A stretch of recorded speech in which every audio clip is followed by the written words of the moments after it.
right, please join me in welcoming to the stage Prime Minister Justin Trudeau and Managing Director of OneEleven, Bilal Khan.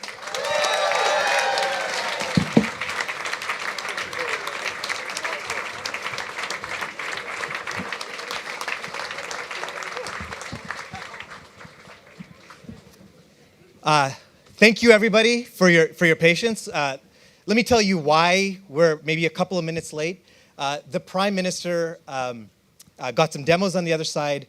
We're convinced that in another life, he was a venture capitalist.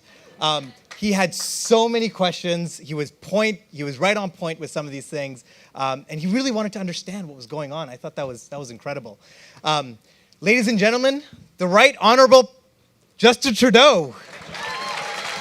Woo! Thank you, Bilal. Thank you for welcoming me here. Thank you for all coming out. I'm really looking forward to what's going to be a great conversation about something that really, really matters to me, which is how we prepare for, brace for, but also build for the future. We know that we're in a time of tremendous transformation, tremendous disruption, and people around the world are feeling anxious because of it. They're seeing traditional jobs disappear, either by going overseas, but more likely being replaced with automation, with computers, with robots, and that's something that is cause for a certain amount of anxiety, not just about people's own careers, but about their kids' future and the world we're growing up in. And I guess any society has a choice to make. Do we brace ourselves and try and protect and prevent the disruption from happening, or do we figure out how to be part of it and succeed through the rapid pace of change? And very obvious to me that Canada is exceptionally well positioned to think intelligently about where we want to go as a country and how we're going to get there. I remember as a kid, I was always really frustrated that every radio I had was, or every radio I saw was made in Japan. And I asked someone, well, why was it made in Japan? And someone explained to me, well, very simply, Japan has almost no natural resources, so they had no choice but to invest in innovation, in knowledge, in making smart technology. Whereas Canada, well, why does that mean Canada can't then? Is it because we have great natural resources that were somehow prevented from being innovative and thoughtful and leading the way? And that really bugged me. And what I understood then and what we're seeing now is the fact that we have extraordinary geography, natural resources, energy resources, have actually helped us be innovative in lots of ways in terms of how we develop those natural resources. But fundamentally, the most important resource we have are Canadians ourselves.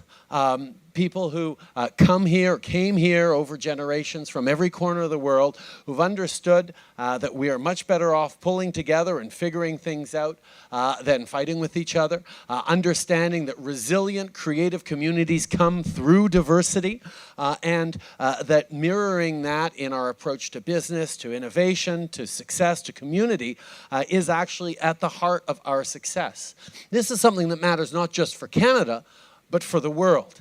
As we see increased migrations, whether it's because of conflict or climate change or resource depletion or what have you, more and more people are going to be moving to places where they weren't before, and there are going to be lots of people struggling with multiple identities and layers of identity. Well, what we do really well in Canada is understand that identities and stories not only layer on top of each other in a positive way, but enhance each other's way of thinking. If you put 30 people who have exactly the same background, exactly the same story in a room and get them to solve a very difficult problem, they're going to take a lot longer than taking 30 people with totally diverse backgrounds and experiences to solve the same problem. And that, for me, is the advantage of Canada. We're not the biggest country in the world. We're not We can't simply horsepower our way through to leading the world.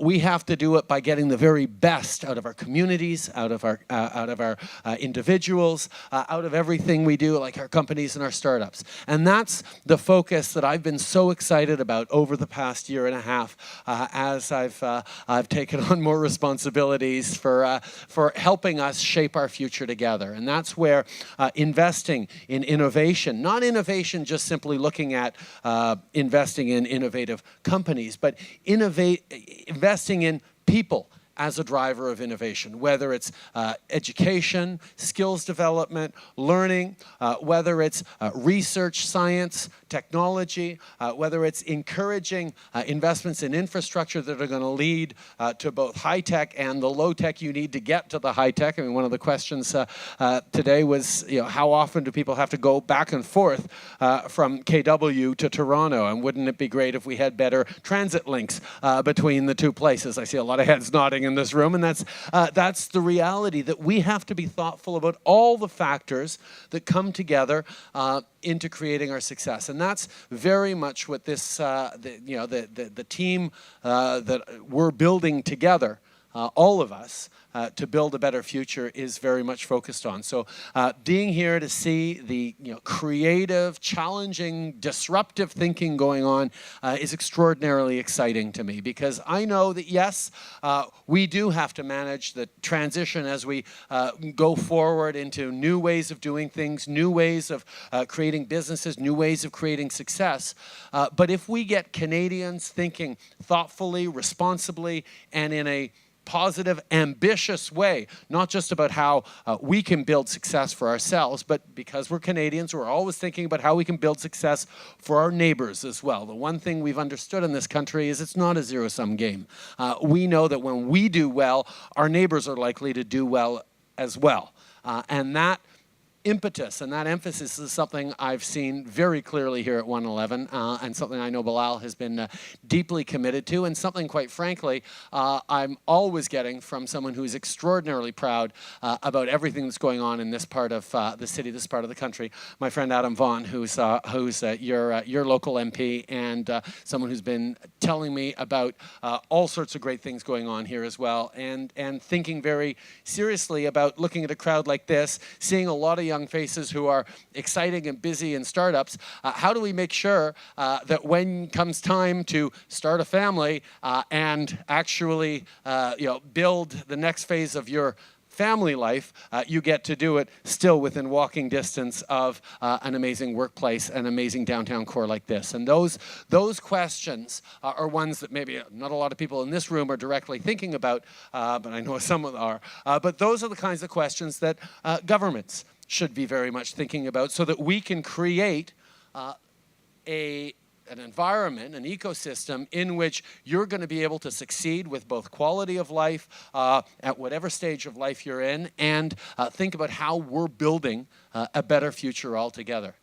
Pour moi, le grand défi que nous avons en tant que pays, c'est comment nous pouvons regarder avec confiance, mais avec créativité, tous les défis auxquels on fait face et travailler ensemble pour les résoudre, en comprenant que de travailler ensemble, déjà, c'est un gros avantage sur les autres dans le monde. So working together is always our greatest strength, and that's certainly what I see here at OneEleven, and I'm very, very excited about having a conversation with Bilal and all of you to talk about the things that matter to you.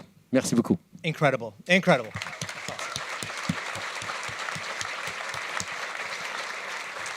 So this morning, the community started a new channel called Diversity is Our Strength. And I thought that was incredibly beautiful, because everybody on the floor started to introduce themselves, not what company they came from, what role they played, but what country they came from, and how they got here, and why Canada is so beautiful.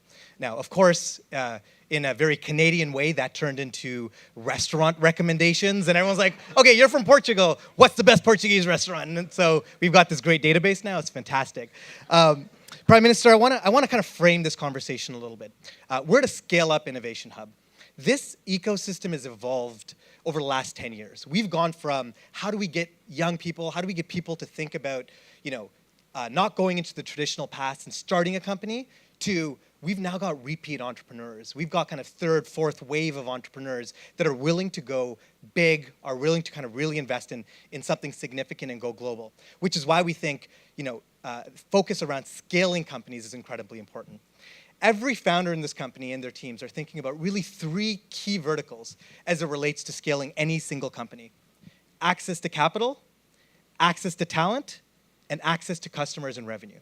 And that's really at its core what a lot of these companies are thinking about. So I want to kind of talk about each of those verticals, starting with access to capital. It would be crazy for me not to celebrate Omer's Ventures just raised their 3rd fund, $300 million. This puts Omer's Ventures at about $800 million of assets under management. As a pension fund, it was transformational.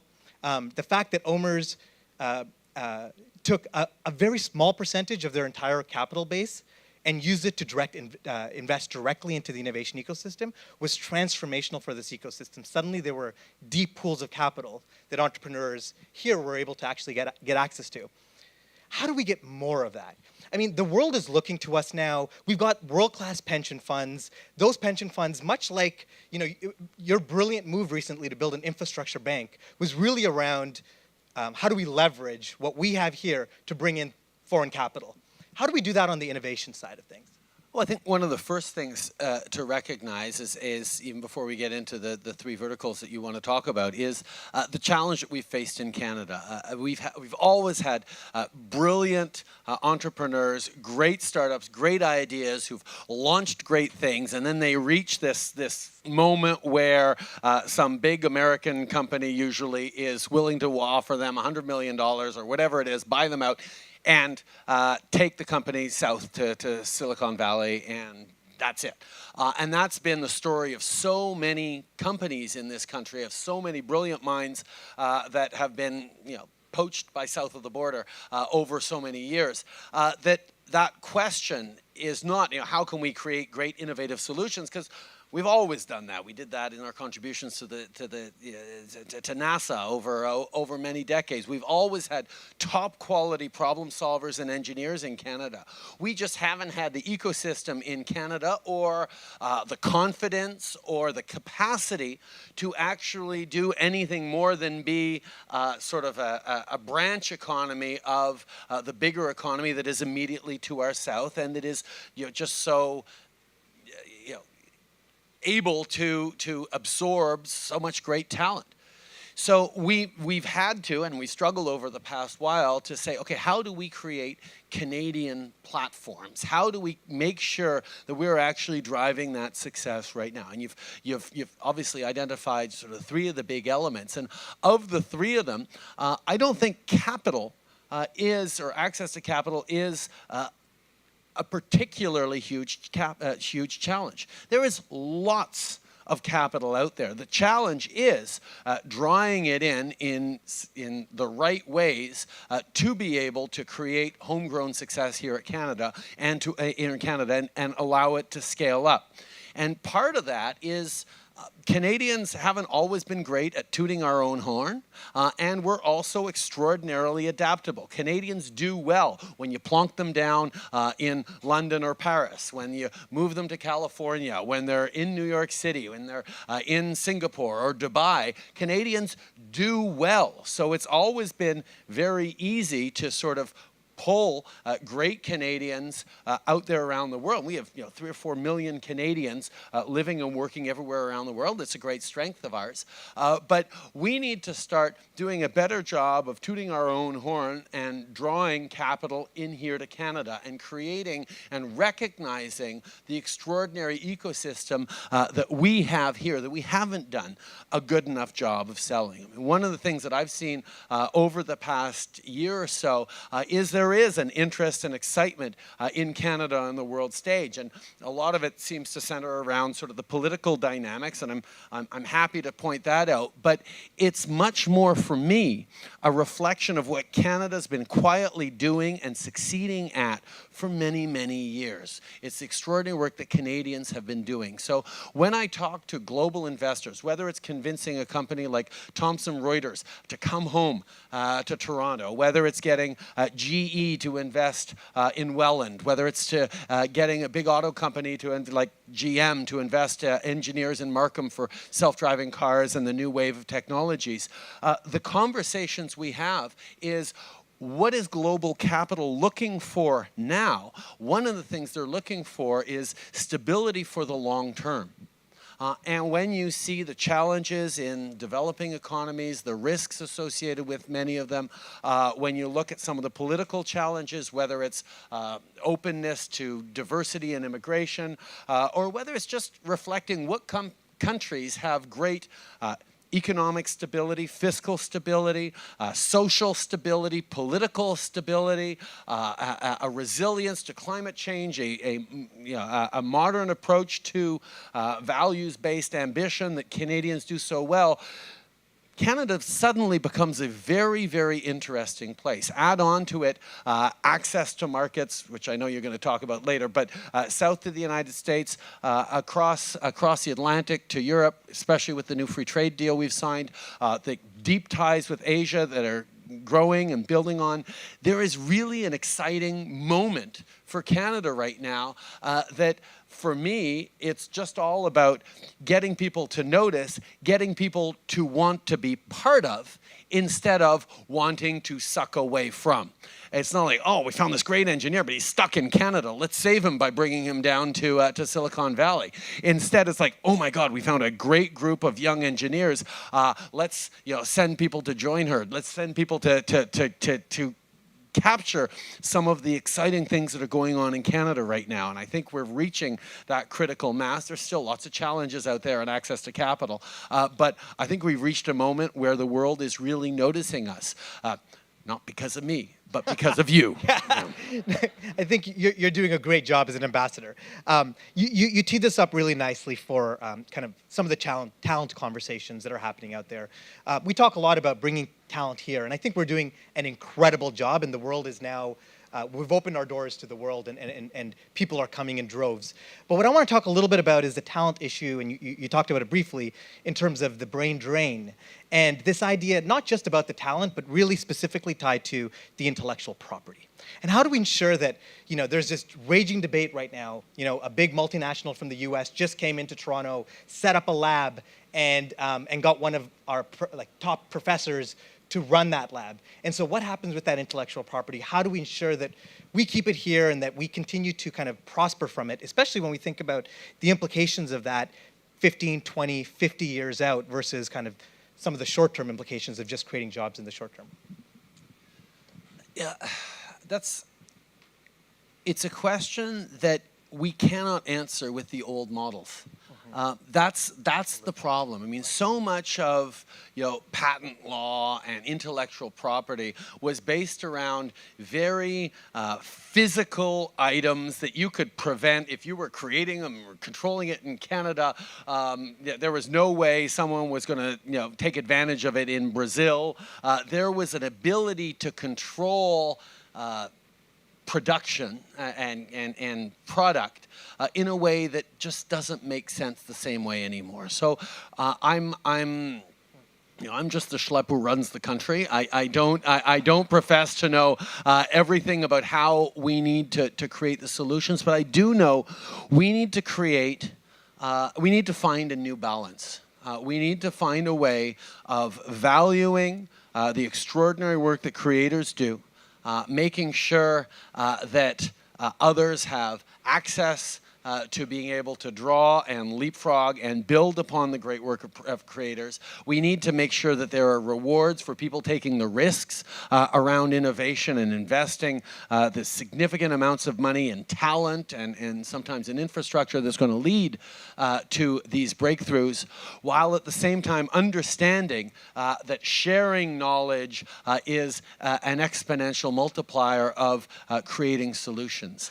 I don't know exactly what the perfect balance is on that. I do know that it's something that a lot of very smart people around the world are struggling with. I think there are places that skew one way or the other more aggressively than Canada. And I think one of the great things that Canada can do is watch and learn and figure it out, and also not not be the Boy Scouts we tend to be in so many cases. We're always quicker to follow the rules and be nice, and tend to take people at the word when they say, of course we all follow the rules, when sometimes we're the only ones following a set of rules that aren't even that clear in the first place. Yeah, listen, I think it's so important what you just mentioned right there is this idea of the world is changing, and it's changing incredibly quickly. And so agile policy development is incredibly important to be able to move quickly, to be able to understand what's happening, react, scale those things that work really well, and kill those things that don't. I'm sorry. Yeah. Agile policy development. You obviously haven't watched Question Period anytime lately. I would love to be able to have an agile policy development going on. But the fact is, no matter how efficient or effective governments are, we're always going to be playing catch up to where the leading actors, the leading thinkers, the leading edge of innovation is going on. So for me, yes, absolutely, we need to be a little more responsive and agile, but we're also going to have to be more thoughtful and open in the systems we create, even as legislators. We're going to have to build things that aren't quite as prescriptive, much more based around the spirit and intent of the approach, the legislation, the frame we're trying to build on, to allow for that sort of figuring things out. And quite frankly, I don't know where we're going to be 30 years from now, let alone 50 years from now, on intellectual property. I do know that folks like I see in this room right now are going to be not just figuring it out, but defining where that is. So from my perspective, it's how can we make sure that people are succeeding, people are able to do what they love, and get those solutions they're creating out to the world at large, the community at large, find customers for the ideas and the solutions they're putting forward, and trust that we can create a fair system that will adapt and reward people who have great ideas without leaving it for the big conglomerates who suck everything up and suck out the value of the creative people, as has happened too often in the past, whether you talk about various performance industries or what have you. I think we need more engineers and computer scientists running for public office. That's what really needs to happen. We'll get some real agile development going on up there. I don't know. Politics is an art as much as a science. It's true. It's true. I want to open it up. Yes, more engineers and smart people in politics, absolutely. A few less lawyers and a few more engineers would be wonderful for me. Absolutely. Good catch. I want to open this up to the audience, because we've got an incredible group of people here who have some really bright questions, who are living it on a day-to-day basis. They're in the trenches, they're hustling, they're struggling. We're going to take it by hands. We've got mics. We got mic runners. Give me a hand. The mic will catch you. We've got a lady right over here. If we can, I think that's Nudge. Nudge is representing. Hi, yes. My name is Manik. I work at Nudge. My question is really around the fact that when we talk about tech and innovation, we're focused on Toronto, KW, these major urban centers. And I wonder if we're kind of at the risk of really focusing our growth in these silos and not really spreading it across the country the way that we could be doing. So my question is really, how do we ensure we don't do that and really try to spread out the growth across Canada? That's a great question, and it's a question that Canada has struggled with over the course of its history. I mean, we know that urban centers, and actually modern civilization, recognize that urban centers are great drivers of economic growth and opportunity.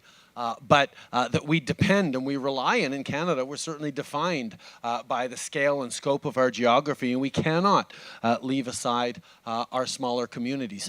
One of the things and one of the areas where we are doing so much innovation and put so much emphasis on, to the surprise of many, in Budget 2017, is agriculture, agri-foods, agri-innovation that is recognizing that there's a lot of things cities can do, and despite a few farms on rooftops downtown, you're not going to be able to get the food production that you're going to need to support our cities unless we are being extraordinarily innovative in our agriculture. I was a few weeks ago on a canola farm in Saskatchewan, where the farmer was extremely proud, and rightly so, of the technology in his sprayer that is linked to GPS. That allows you to sort of go back and forth across the field, and then individual nozzles will turn off so they don't overspray based on GPS, as he drives across the field,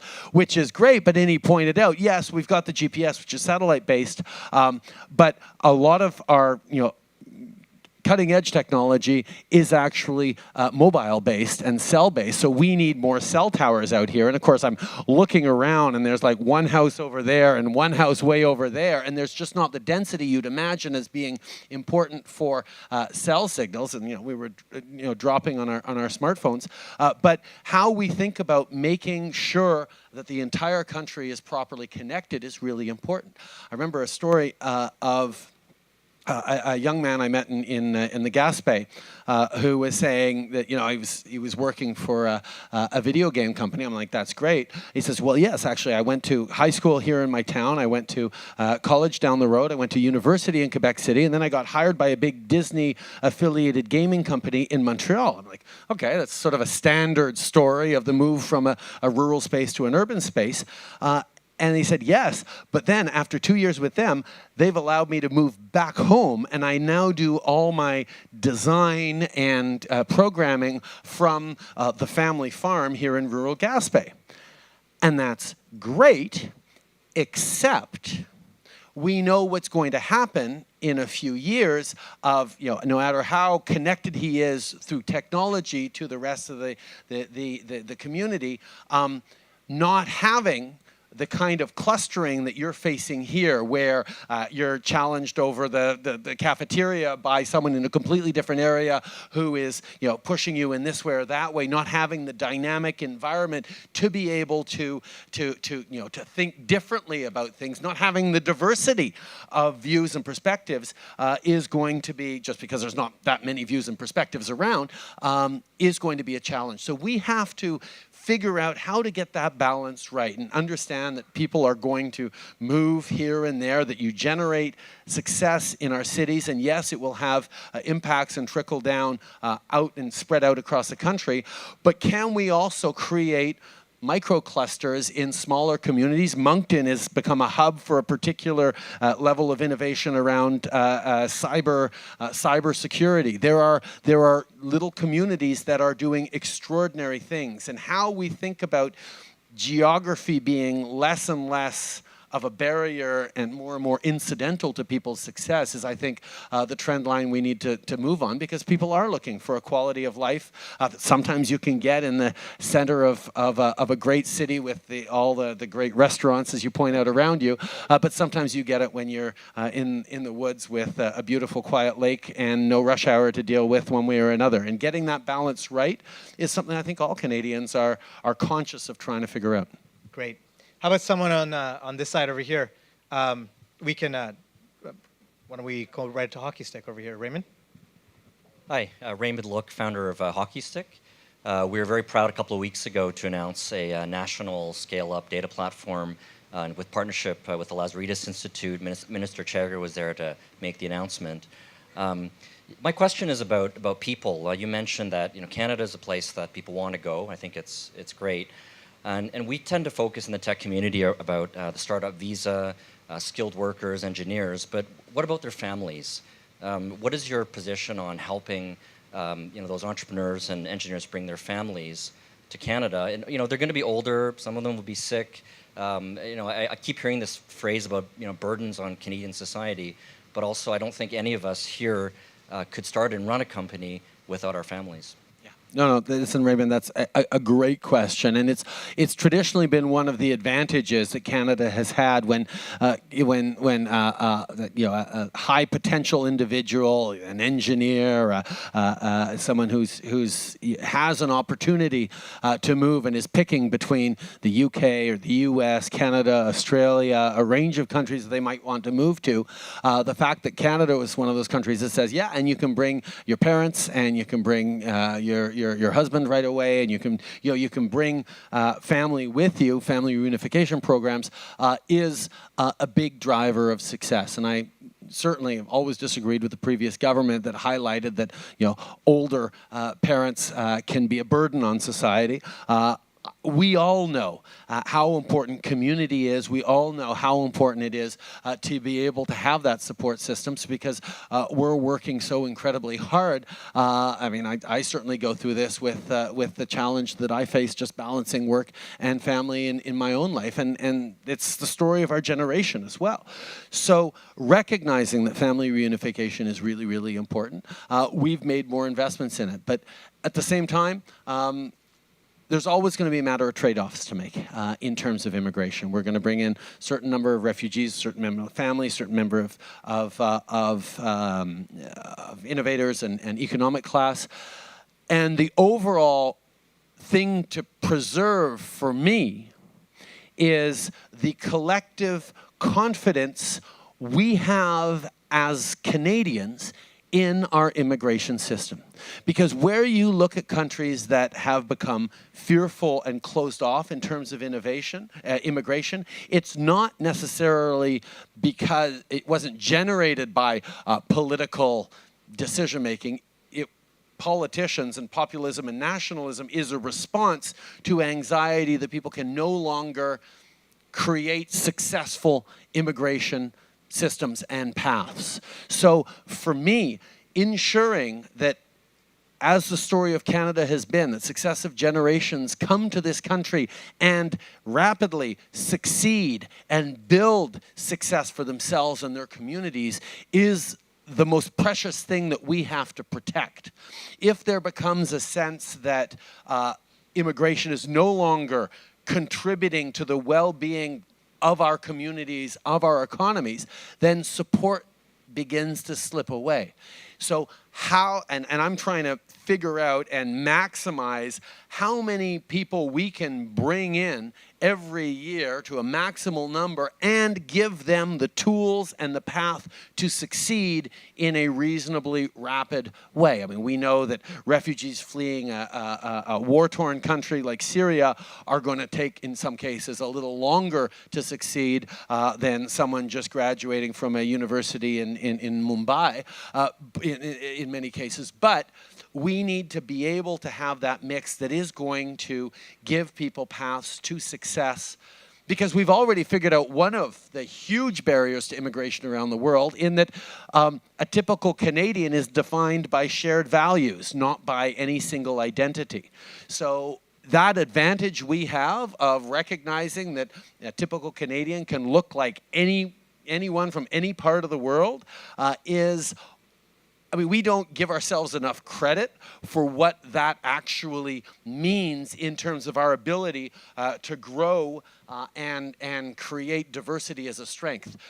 But we also, the other part of it is we have to give people pathways to success. My second favorite Prime Minister, Wilfrid Laurier, presided over the largest wave of immigration ever to this country. And it was in the early 20th century as we settled the prairies. And what was necessary for that to succeed as it did was the railroads, the grain elevators, the land that was available so that people who came here could build their success with their drive to do just that.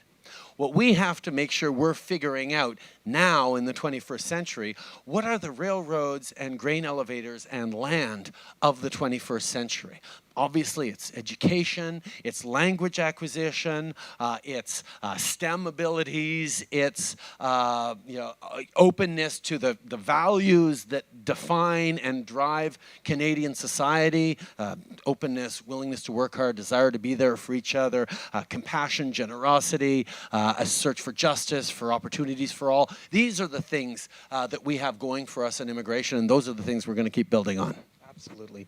Diversity is our strength. I love that. It's absolutely fantastic. We're going to take a question from this side here. Razor, you want to take mic? Here. You got a mic over here? Thank you, Mr. Prime Minister. So this past July, you were speaking, we were at an event called The Dock. It was in Muskoka. It was a group of big company CEOs and startup CEOs, and you were having a similar conversation. And then you dropped this little analogy. You said that the part of the country where most Canadians live, 2 hours north of the U.S. border, if we had the same density as the Netherlands in that part of the country, we could support 100 million Canadians. And that inspired that whole dinner conversation that night. Everyone was talking about this concept of 100 million Canadians. And then since then, Brexit happens. And then Trump happens. And this vision that you shared, the world has changed, right? Canada is the world's best at immigration. We're the world's best at integration. How do we make that 100 million Canadian reality? How do we take advantage of this unique moment in time? I'll admit it was more of a thought experiment than it was an actual policy plan. But it is the point. If you imagine the population density of the Netherlands, which has a nice mix of cities and farmlands and some forests, and apply that population density to the southern 10% of Canada, you'd have 400 million people living in this country, which is more a reflection of just how big Canada actually is than anything else. So there is certainly technically room for more people in Canada, but the challenge is what I just laid out. How many people can we lead to success, and at what pace? And we have to figure out how to integrate people successfully with their families, to get them to understand the rules and the values that are our shared public values in this country. I mean, people come from countries where there are huge different cultural, religious, social traditions, and there is going to be an adjustment period. And Canadians have learned to be patient. We haven't always been patient. We have, lessons learned from the Japanese internment camps to the Komagata Maru to the St. Louis to all sorts of black marks on our history to our shameful treatment of Indigenous Canadians over centuries that we're now just starting to grapple with and turn around. We need to learn from that, and we need to move forward in a respectful, responsible, and reasonable way. I would love to be able to be even more open and more welcoming than we are. I just know that one of the most precious things I have as compared to my colleague world leaders on the stage is a population that is fundamentally positively inclined towards immigration. And our capacity and our responsibility as a government to protect that, to enhance that, and to share it with the world so that other countries can understand that openness is a source of strength, is the path we need to be on. So, there's a lot of work to do before, like I said, we actually get in place the grain elevators and railroads that we're going to need to, expand immigration in any significant way in the short term anyway. But it's a thought we certainly can have about, the long-term future of Canada. Yeah, I think we've got time for one more question. My back has been facing this side. I apologize. Let's get some love over here. Why don't we go to the front right here? Yeah, why don't Altus? Thank you again for coming down and talking to us, Prime Minister. I wanted to push you a little bit on funding and capital. I know Bilal said that was one of the three areas. As a tech startup, we benefit from SHRED, we benefit from FedDev programs, we benefit from IRAP. One thing that we noticed in the last couple months is that IRAP was cut back and clawed back quite substantially. I'm just wondering, is that part of a larger plan? Do you have something that's going to replace it? What should we be looking forward to? Well, just in your explanation, an alphabet soup version of all the different sources of funding you benefit from, we're highlighting one of the problems, is that there have been a lot of different pathways to accessing funding and support from the federal government. You add on to provincial advantages and the amount of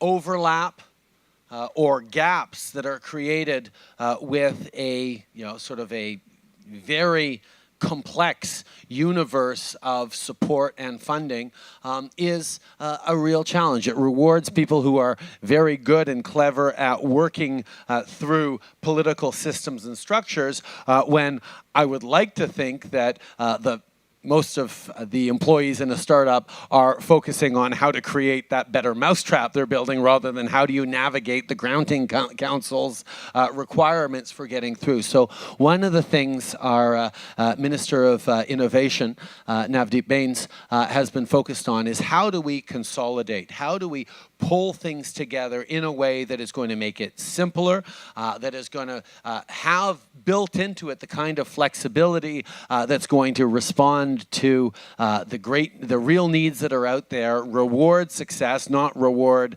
effectiveness in filling out forms, and create pathways to shift our support for successful companies, boosting their innovation, to supporting more and more Canadians in their driving for innovation. You don't have a department designated for filling out government applications. We want to reward you and make it easier because you've got a great model or a great thinking on that. A lot of that should rely on great spaces like OneEleven, on folks like the folks at OMERS and other pension funds who are out there seeing what kinds of solutions are out there, because I don't know that government bureaucrats are always the best people to be evaluating what exactly your project is and whether it deserves funding or something, funding or not, and how we align with people who are already, whether it's academic institutions like Ryerson or others, how we create the kind of pools of capital that will fill gaps for areas that deserve to be funded but aren't having as much ease in getting the funding from traditional VC pathways. That's, I think, something that a government that has a different investment perspective than your typical VC or even angel investor, how can we make sure that we're encouraging those people for whom access to capital is otherwise difficult? Other senses, how can we make sure that we're investing in ways that is leveraging significantly more private capital? I mean, I made an announcement in Windsor a few months ago where $100 million of government money was leveraging billions of dollars of the company's money in terms of jobs, in terms of innovation, in terms of things. So these are the kinds of things that government needs to think about how we can do in a thoughtful, responsible way, and just having a better vue d'ensemble, a better whole view of where we're funding and how money is flowing out the door in a more thoughtful and independent way is very much what we're doing. But this government understands how essential it is to be investing in Canadians and in creative, innovative ideas if we're going to compete successfully on the world stage. Absolutely. I want to wrap this incredible session up. I mean, really insightful with kind of two final thoughts. One is just how great it's been to see a prime minister lean into this particular industry, this particular sector, the way that you have. And let me just kind of give a very quick point on this. This is not kind of because he's the Prime Minister of Canada. Before the Prime Minister became the Prime Minister, he visited OneEleven right after we launched our first base. And he came on his own accord, and he was there to learn about what was happening and what was really kind of growing in this space, and how do we help scale companies, how do we help start companies. Since then, you've just you've taken this sector and really kind of showcased it to the rest of the world. You've done some incredible work on that front, and for that, we're incredibly appreciative for recognizing that this is the future of Canada, and that the people and the talent is really what's going to drive this agenda forward. The second kind of final point I'll make is, and this, stick with me for a second here. I walked in to OneEleven this morning, and I can't tell you how amazed I was when I was walking around the floor, for a few reasons. First of all, there was an energy and there was a buzz that the Prime Minister was coming. Secondly, I couldn't even recognize anybody because everybody was so dressed up. Suits and ties and nice dresses. You sure that wasn't the heels. RCMP guys wandering around? They would have come through too. And I'm thinking to myself, guys, we're supposed to be authentic. This is supposed to be an Like innovation hoodies, hub. right? Where are the hoodies and sneakers? The hoodies and the sneakers, and you're walking around, and usually you smell like really weird smells on the floor, and now you're smelling like perfumes and colognes. But let me tell you why I bring that up, and it's because you really have brought the best out of this particular country, and I mean that with the greatest degree of sincerity. The moment you came into the office. And went out to the rest of the world to tell everybody who we are and what we're doing, talk about what our values are, what our strengths are. I can say with a great degree of certainty as it relates to me and my family, but I think I can speak on behalf of many in this room, that we are grateful to you for all the work that you're doing. We are proud to be Canadians. I think we're prouder today than we've ever been. At least I was born and raised here for as long as I can remember. And just know that this particular group is here to back you as you go out to the rest of the world to do all the incredible work that you're doing. Thank you, and it's very very kind of you to say. But I mean, I think I have a bit of a confession to make. The ideas There's media here, by the way. with which I govern, the principles that drive me, the values I hold, are ones that I learned from Canadians. The conversations I've been lucky to have through the course of my life with people who are thinking about either when I was young, the impact my father had on this country, but also, talking with the Trudeau gets people thinking about the future of this country and the stories of this country and how we shape our future. And all my life, I've been able to have conversations with people who were imagining what a better country could look like if only we had politics that did a slightly better job of embodying our shared values and hopes and dreams, and not be as much of a source for division and cynicism. So, the number of people who said to me, it'd be great to see politics be this way or that way. We know it's not going to happen because politics can't be that way. And I sort of said, well, why can't it be that way? And I ran what some originally called a hopelessly naive campaign that was focused on pulling people together and not attacking my opponents and not trying to look for wedge issues or regional advantages. And I did that with a high degree of confidence because I was raised in a way that allowed me to know Canadians and know that of which we individually and collectively are capable. And if you like generally, because nobody agrees with everything I do, it would be terribly boring, but if you generally feel that this government is reflective of your approach to this country and this world, it's because it is. It's because it's based on people's desires to have a thoughtful, responsible, reasonable, balanced approach to doing the right thing for the long term, not just the short term. And that's because that's who Canadians are. So thank you for everything you do to encourage me and to teach me and to shape me into the kind of government I hope we all collectively want. Merci.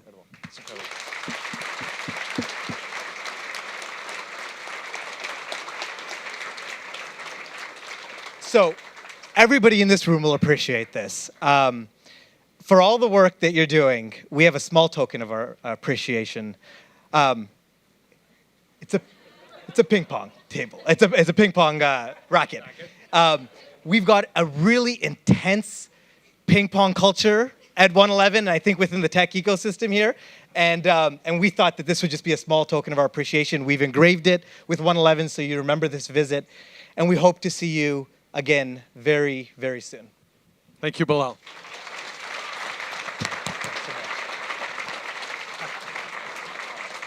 Oh, we'll just do a little.